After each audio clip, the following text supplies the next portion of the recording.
What's going on, guys and girls? It's Ghost Robo, and welcome to Forza Motorsport 7 direct feed footage off the Xbox One X. This was a super awesome opportunity I had to capture straight from the brand new big box. Actually, it's a small box, it's that in a second, but it is the strongest box. And the showpiece is Forza 7, and you'll see why in a second. We're going to do two races today, one through a Dubai city, and one through a stormy night.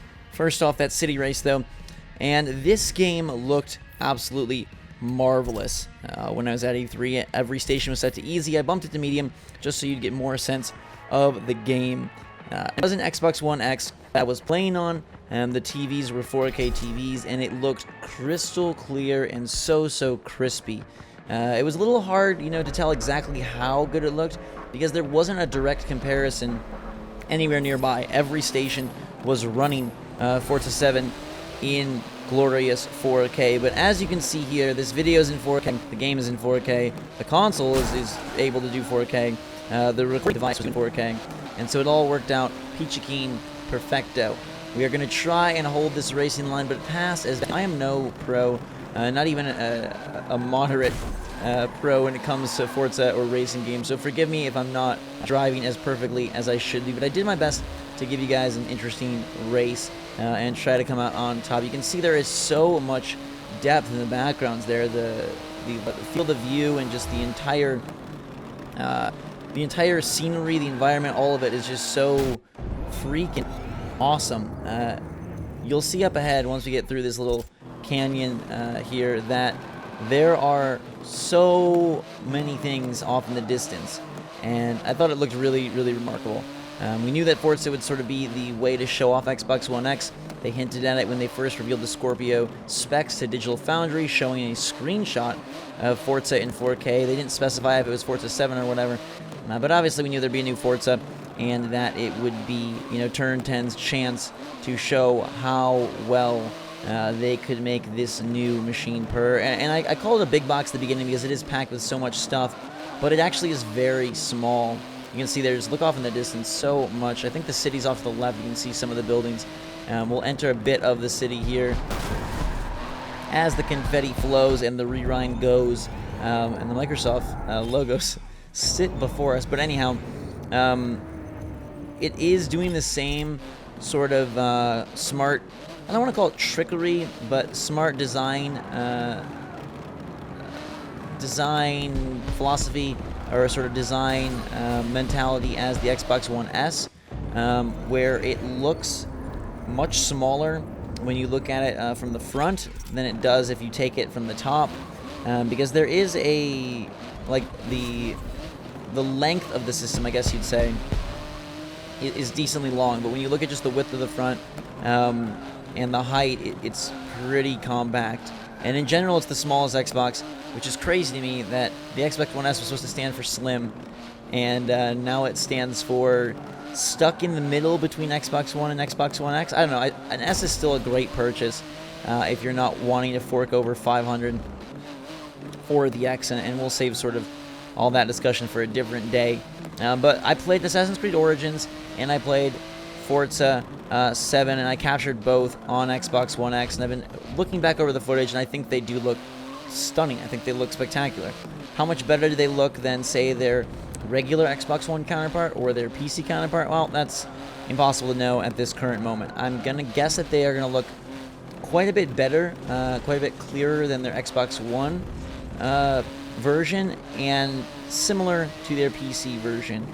It'll be cool to see once these games release and we get full comparisons of what is the Xbox One X running Forza 7, since Forza 7 is going to be a Windows 10 Xbox One game.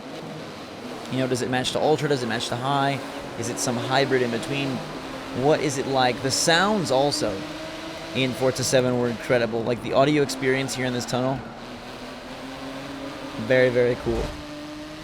And you can see more of Dubai off in the distance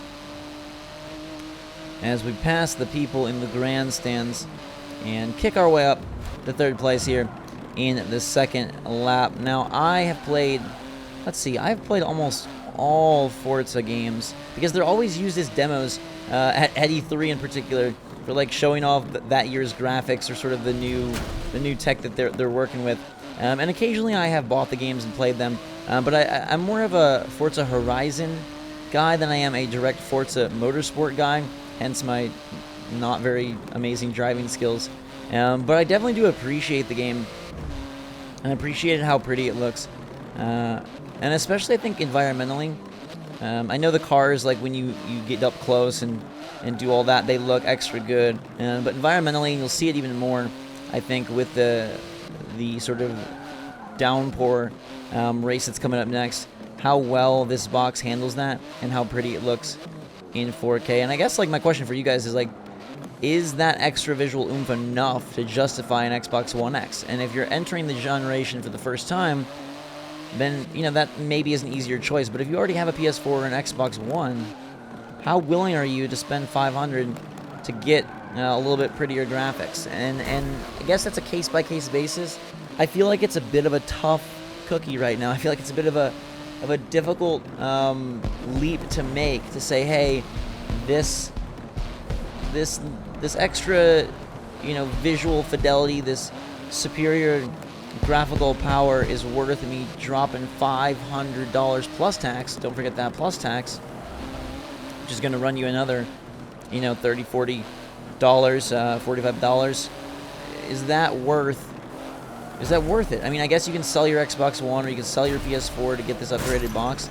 Don't recommend selling the PS4 just because they have so many awesome exclusives, and a lot of them coming within the next 12 months. But say you dumped your Xbox One and were able to recoup, $150, $200. I don't know what they go for these days on eBay. Something like that. Is it worth the $300 for this? And how much are you future-proofing yourself? Obviously for this year, AC Origins, Forza 7, some of the other multi-platform stuff will look fantastic. But what exclusives does Xbox One have that are going to truly take advantage of X? And how long is Xbox One X the top dog?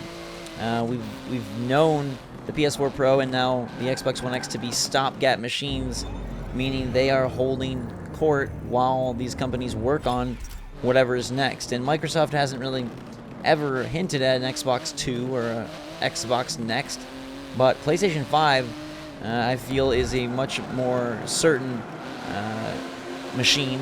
And how many years till that comes? How long can PS4 Pro hold over Sony until they're ready to drop the real next generation? And if you look at it that way, do you want to put $500 down on a mid-cycle machine? As we enter the cockpit here and drive with the hands, they got all the stuff modeled as we cruise into third place. Not so bad. I'll take it.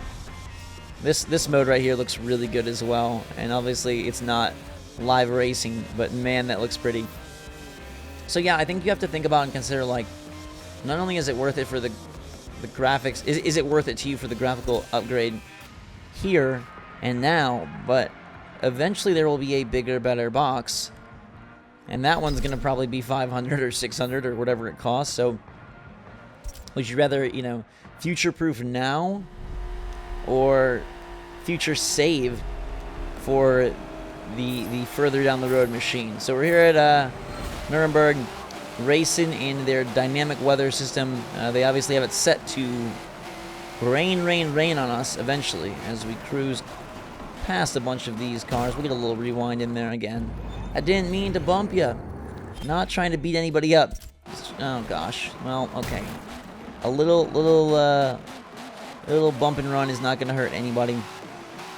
So we'll continue to cruise. Sitting in 5th of 24 right now. Let's see if we can push it towards the top of the pack. I think, I have to imagine you'll have 2 to 3 years at least of Xbox One X.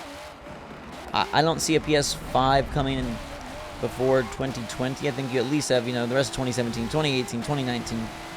But after that, it's sort of like, who knows? What do these companies decide to do? Where is it going to go from there? Where do consoles in general go from there?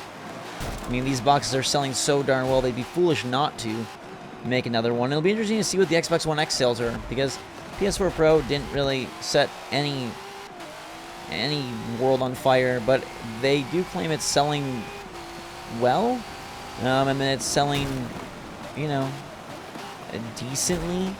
I feel like if Xbox One X is going to be successful, they needed to have a superb games lineup. But now that that is not reality and just a thing of the past, now their focus has to be on guaranteeing and ensuring that the games look distinguishably better on Xbox One X than on Xbox One. Because PS4 Pro, yes, they do look better, and yes, it is doing some nice things. But for the most part, that difference is not recommendable.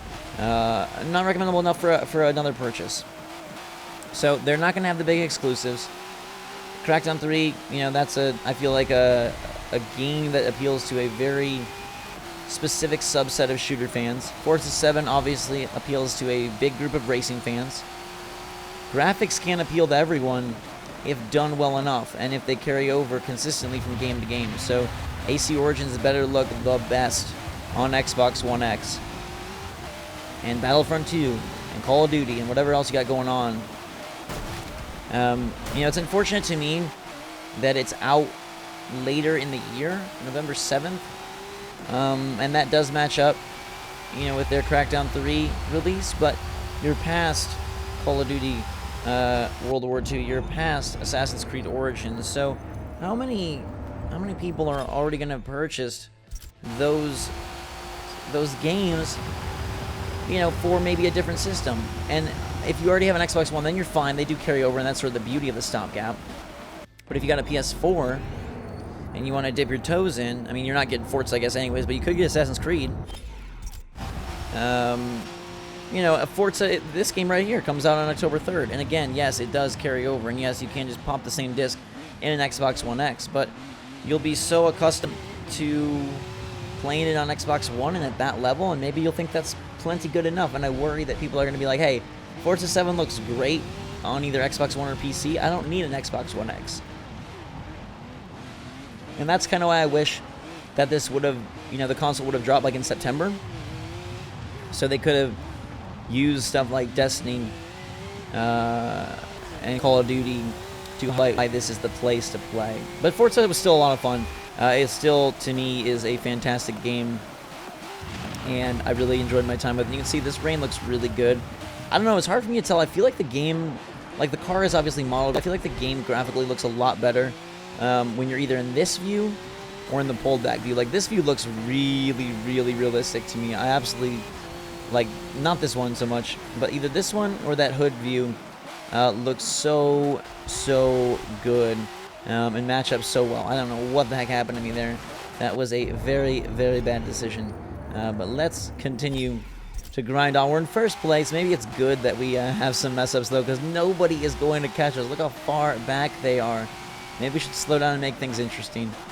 Let some people catch up just to make this somewhat of an exciting finish. We got a chopper in the sky. Lights going by as we cruise in 4K to a finish line. And yeah, I'm going to try and let some people catch up here just to see if we can make things interesting. But let me know what you think of 7 of the 4K visuals and of X1 X. And if you guys like 4K videos, you know, I've uploaded now Assassin's Creed Origins in 4K, Forza 7 in 4K. It's not something I've really experimented with before, but it's something that I'm curious to experiment more with. I'm interested to know if you guys really like watching in 4K, or if it's something that doesn't matter to you, or once Xbox One X comes out, if you want to see every video in 4K. I don't know. It's just a conversation that I'd like to hear your thoughts on. So let me know in the comments down below. We are going to cruise to a finish, even though I did slow down on some of those ways there. Nobody could catch me, so we'll capture first.